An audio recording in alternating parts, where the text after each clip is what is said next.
The Seagull, a comedy in four acts.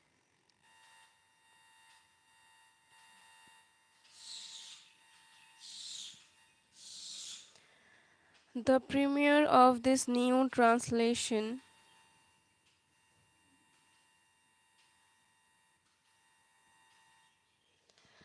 was produced by the Philadelphia Festival Theatre for New Plays. Annenberg Center, opening night, January 17, 1993. Scenic designer James Vogue, lighting designer Gerald R. Forsyth, costume designer Vicky Esposito, sound designer Connie M. Lockwood, stage manager Erica Sequors, musical director John S. Lyons, Leonards, production dramaturge Michael Hollinger, casting Hilary Misan, directed by Carol Rochmora. The cast in order of appearance: Triplev Konstantin Gavrilovich, Matt Servito, Yakov Philip A. Link, musician, workman John S. Leonards, Medvedenko Semyon Semyonovich, Frank Wood, Masha Jan Leslie Harding, Soren Piotr Nikolaevich, Don Oswitz, Jarechania, Nina Mikhailovna, Julia Gibson, Polina Andreevna, Carla Belver, Don Yevgeny Sergeyevich, William Weiss, Shamrev Ilya Afanasevich, H. Michael Walsh, Arkadina Irina Nikolaevna, Marika Mahon, Trigorin Boris Alkesevic, David Purdham, a cook, Ricky Gable, a maid, Sivu Adelaide.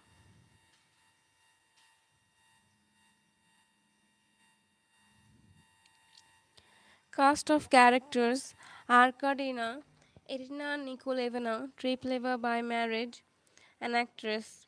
Triplev Konstantin Gavrilovic, her son, a young man, Sorin Petro Nikolaevich, her brother. Jarechania Nina Mikhailovna, a young girl, daughter of wealthy landowner. Shamrev Ilya Afanasevich, a retired army lieutenant, manager of Sorin's estate. Polina Andreevna, his wife. Masha, his daughter. Trigorin Boris Aklevich, a novelist. Don Yevgeny Sergeyevich, a doctor. Medvedenko Semyon Semyonovich, a teacher. Yakov, a workman. A cook, a maid. The actor takes place on Sorin's country estate. Between the third and fourth acts, 2 years have passed.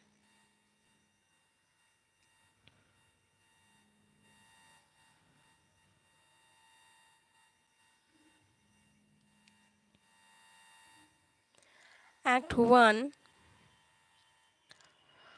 A part of the park on Sorin's estate, a broad avenue leads away from the audience deep into the park toward the lake. The avenue is obstructed by a stage hastily constructed for a home performance, and the lake is therefore not visible. To the left and right of the stage are shrubs. There are several chairs and a small table. The sun has just set. On the stage, behind the lowered curtain, are Yakov and the other workmen. The sound of coughing and hammering is heard. Masha and Medvedenko enter from the left, returning from a walk. Medvedenko: why do you always go around wearing black? Masha: I am in mourning for my life. I am unhappy. Medvedenko: but why? Deep in thought. I don't understand. You are in good health. Your father all right. He may not be rich, but he is not poor either. I am much worse off than you. I earn a total of 23 rubles a month, and that's before they deduct for the pension fund. And you don't see me walking around in mourning. They said, Masha, it's not a question of money. Even a poor man can be happy. Medvedenko, that's in theory, but in practice it goes like this. There's me plus my mother plus two sisters and a little brother, all on a salary of 23 rubles. Now we have to eat and drink, don't we? What about tea and sugar? What about tobacco? You see, it goes on and on. Masha, looking at the stage. The play will be starting soon. The Seagull. Medvedenko. Yes, Nina Jarachenia is performing in a play written by Konstantin Cavrovic. They are in love with one another, and tonight their souls will unite in a single sublime artistic expression. And your soul and mine, they will never even meet. I love you. I love you. I can't bear to stay home and long for you. So I walk over every day 4 miles here and 4 miles back just to watch you sit around in mourning. Well, who can blame you? I don't have any money. I have got a big family. Who would want to marry a man who can't even support himself? Masha, nonsense. Take snuff. Your love is tough touching. Your love is touching. Really it is. But the feeling's not mutual. And that's that. Offers him the snuff box. Here, go on, have some. Medvedenko. No, I don't feel like it. Pause. Masha, it's stifling out. There will be a storm tonight, for sure. You know, you spend all your time philosophizing, or whining about money. For you, there's no greater tragedy than poverty. But for me, it's 1,000 times easier to go around in rags begging than to, oh, what's the use? You wouldn't understand. Sorin and Triple enter from stage right. Sorin, leaning on a cane. There's something about the country, my friend. I don't know what it is, but I shall never get used to it. No doubt about it. Last night I went to bed at 10 and woke up at 9 this morning from the deepest sleep, feeling as if my brain had been stuck to my skull, or something to that effect. Laughs. And after lunch, it seems, I dropped off again. And now I feel like a total wreck. Really, it's nightmare. In the end, Triplev, it's true, you are better off living in town, says Masha and Medvedenko. Everyone, when it's time to start, well, we'll call you, but for now, you are not supposed to be here. Would you please go? Sorin to Masha, Maria Ilinikna. Maria Ilinikna, would you kindly ask your papa to have his dog untied? Would you kindly ask your papa to have his dog untied? Otherwise, she howls. My sister was kept up again all night. Masha, you can ask my father yourself. I'm not going to. Spare me, please. To Medvedenko, let's get out of here. Medvedenko to Triflip, let us know when it's curtain time.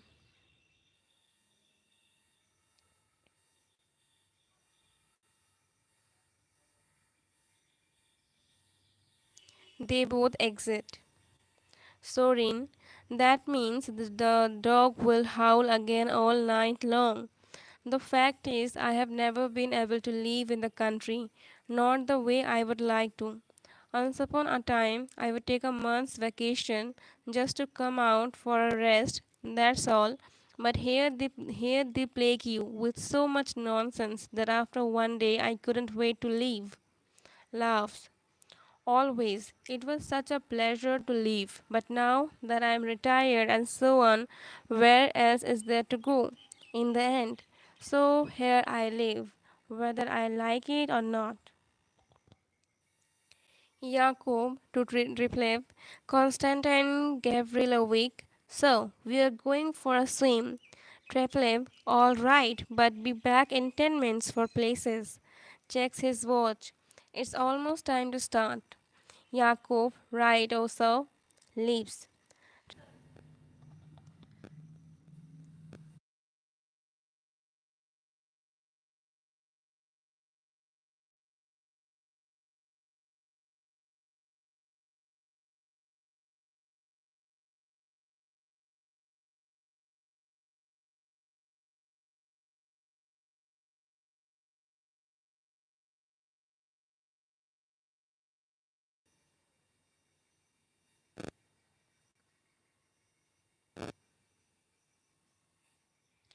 Triplev looking at the stage. Now this is a theater, the curtain, the wings and beyond. Nothing but empty space, no scenery of any kind. An open vista stretching clear to the lake and the horizon. The curtain goes up at exactly 8:30, just when the moon is rising. Soaring, magnificent. Triplep. If Nina is late, then of course the whole effect is lost. She would have been here by now. Her father and stepmother are standing guard for her to get out of the house. It's like escaping from prison. Straightens his uncle's tie. Your hair and beard are a mess. You need a haircut or something. Soren, combing his beard, it's the tragedy of my life. Even when I was young, I always looked as though I'd been out drinking, that's all. Women never seemed to fall in love with me. Sitting. So tell me, why is my sister in such a bad mood? Triplem, why? She's bored. Sits down next to him. She's jealous. She's against me and the performance and the play. And that's because Nina is in it and she is in. She isn't. She doesn't know a thing about my play, and already she hates it. Sorin laughs. Oh, come on, really? Triplev. Already she is in a state because here upon this pathetic little stage it will be Nina's hour, not hers. Looks at his watch.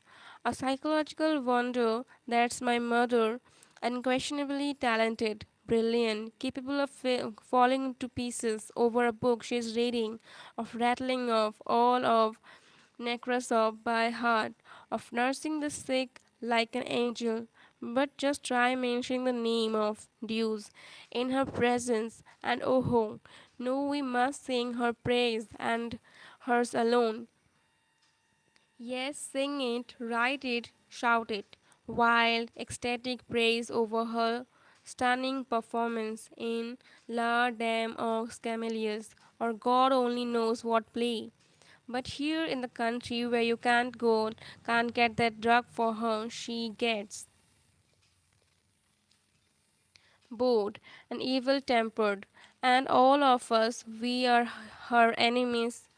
Everything's our fault, and she gets so superstitious. She's afraid of three candles burning, or whether it's the 13th day of the month, and stingy.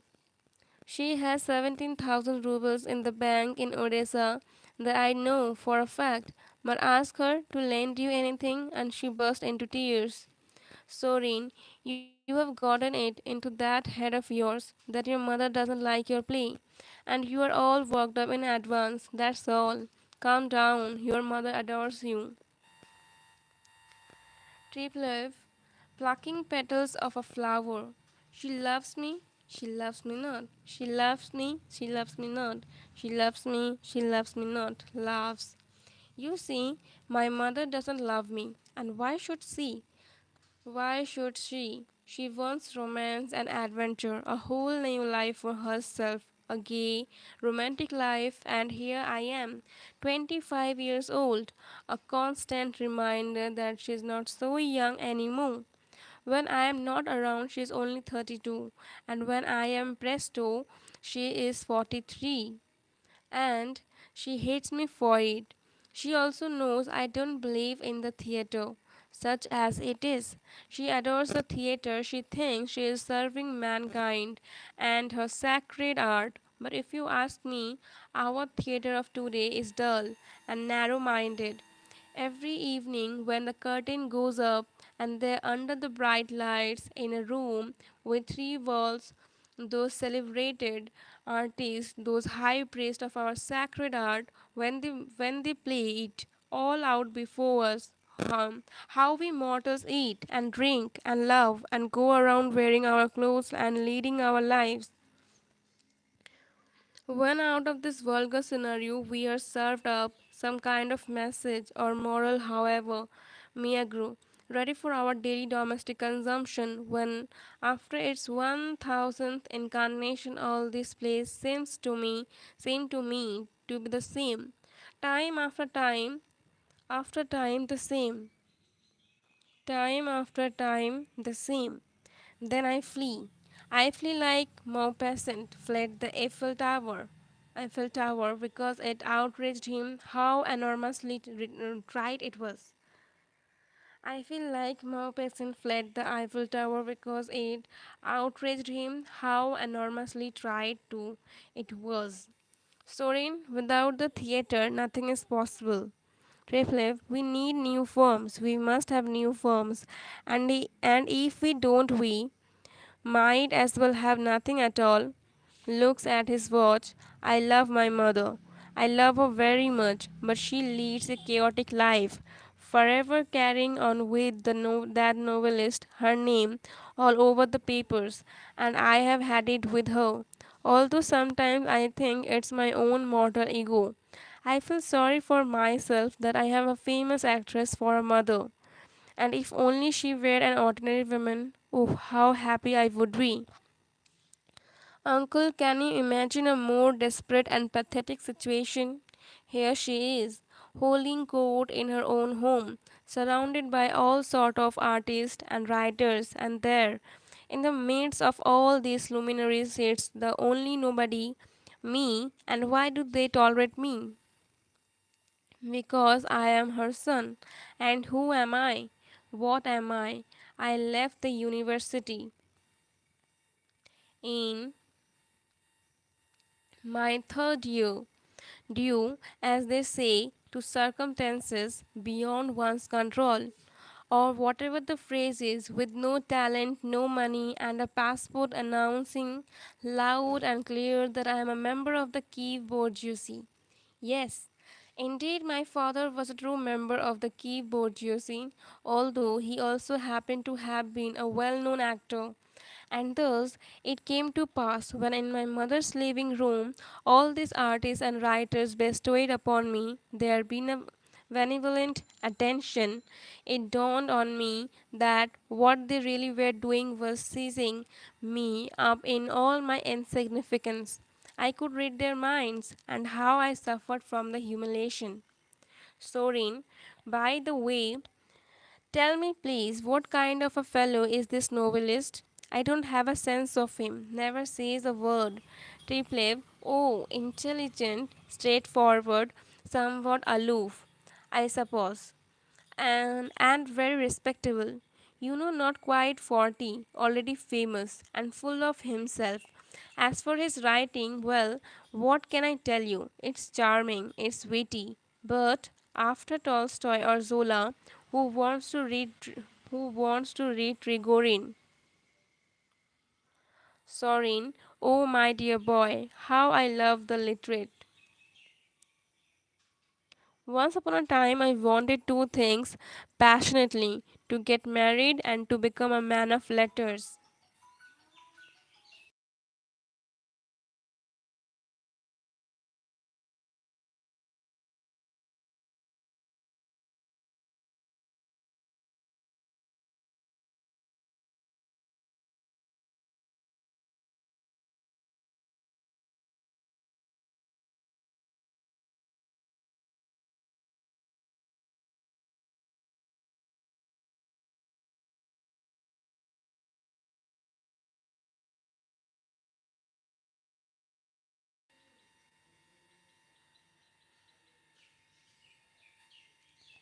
Sorin, oh my dear boy, how I love the literati.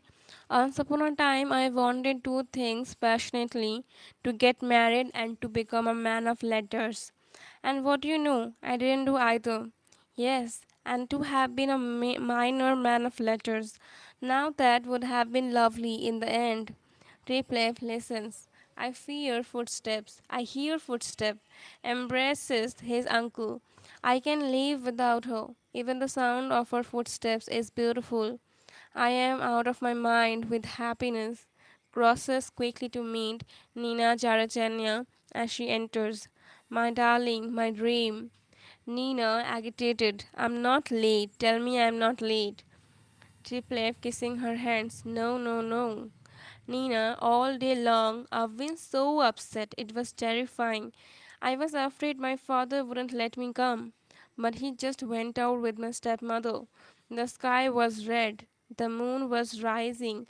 And I kept driving the horses faster and faster. Loves. But now I am so happy. Pressed Soren's hand warmly. Soren loves. So we have been crying? No, no, we can't have that.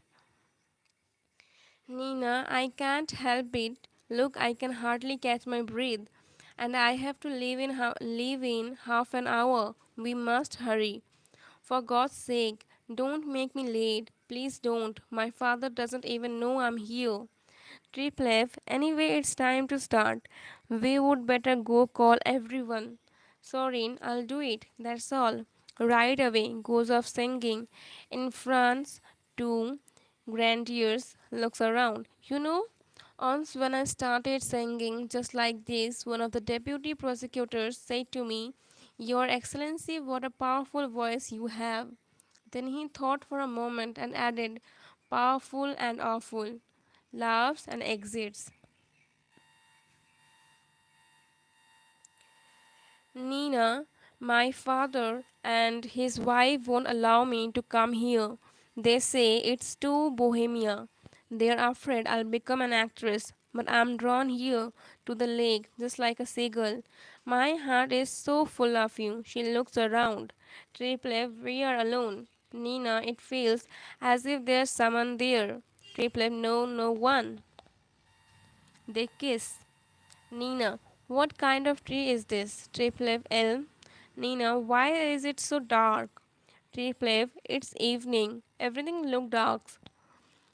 Don't leave early, I beg of you. Nina, I can't stay. Triplev, what if I come to your house, Nina? I could stand in the garden. I could stand in the garden all night and gaze at your window. Nina, don't. The guard will see you. And Treasure doesn't know you yet. He will bark like mad. Triplev, I love you. Nina, shh, shh. Triplev, hearing footsteps. Who's there? Is that you, Yakov? Yakov from behind the stage. Yes, it is so. Triplev call places. It's time to start. It's the moon rising. Is the moon rising? Yakov. Yes, it is, sir. Triplev, do you have the spirits already? And the sulfur? When the red eyes appear, there has to be the smell of sulfur. To Nina, go. Everything's ready. Are you nervous? Nina, yes, very. Your mother, never mind, I am not afraid of her, but Trigorin's here. I'm absolutely terrified. I am ashamed to perform in front of him. He's such a great writer. Is he young? Triplev, yes. Nina, what wonderful stories he writes. Triplev, coldly, I wouldn't know. I haven't read them. Nina, it's so hard to be in your play. There are no living characters in it. Triplev, living characters? The point is not to show life as it is or as it should be, but as we dream it to be. Nina, but there's so little action in your play, only speeches, and in a play, above all, there must be love. They both go behind the stage, enter Paulina, Andrevina, and Dawn. Paulina, Andrevna, it's getting damp out. Go back and put on your galoshes. Dawn, I'm hurt. Paulina Andreevna, you don't take care of yourself. You're so pig-headed. And you are a doctor? You know very well that damp air is bad for you.